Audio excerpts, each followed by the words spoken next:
The story of anime is a fascinating journey of adaptation, innovation, and global cultural influence.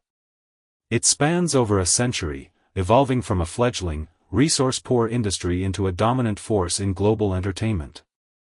Its history can be broken down into several key eras. The dawn of Japanese animation, 1910s-1923. The story of anime begins in the 1910s, inspired by Western animation pioneers. Japanese creators began experimenting with the new medium, producing short films using chalk, paper cutouts, and even drawing directly on film.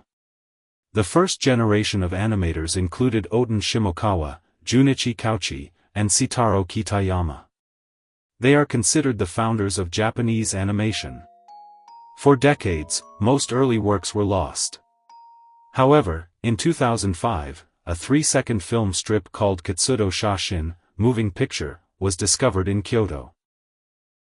Dating back to around 1907, it is now considered the earliest known Japanese animation. Much of the work from this pioneering period was destroyed in the Great Kanto earthquake of 1923, a catastrophic event that wiped out many of the fledgling studios and their films. Despite the setback of the earthquake, the industry slowly rebuilt. However, it faced immense challenges.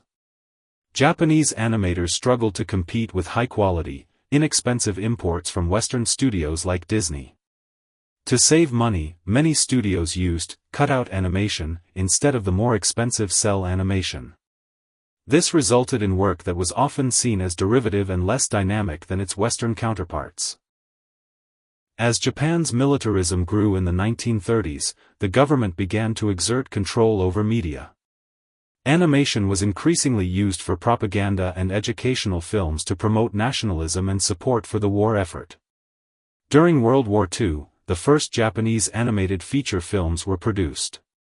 The most notable were Momotaro no Omiwashi, Momotaro SC Eagles, 1943, and Momotaro, Omi no Shinpei, Momotaro's Divine Sea Warriors, 1945, both of which were naval propaganda films. This is arguably the most pivotal era in anime's history, defined by one man, Osamu Tezuka. Often called the God of Manga, Tezuka revolutionized both comics and animation.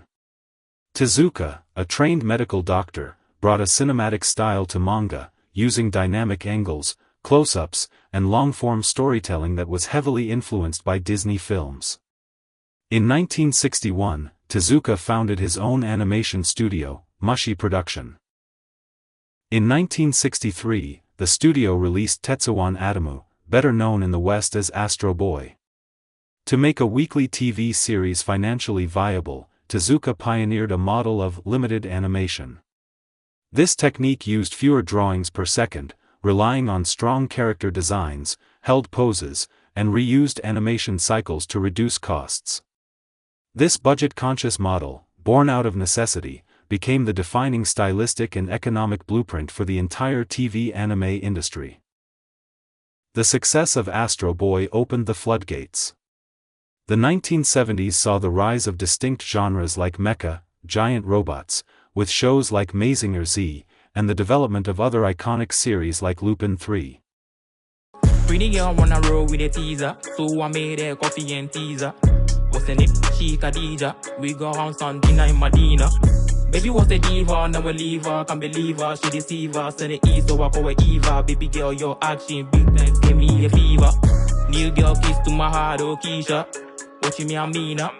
Feeling fatigue, Fatima, why was it? The Golden Age and Global Explosion, 1980s to 1990s. This period is widely considered the golden age of anime, marked by technological leaps, creative maturity, and a massive surge in international popularity. A mainstream phenomenon, in Japan, anime became fully mainstream. The rise of franchises like Mobile Suit Gundam and Macross solidified the real robot genre and captured a young adult audience. The 1988 film Akira was a watershed moment.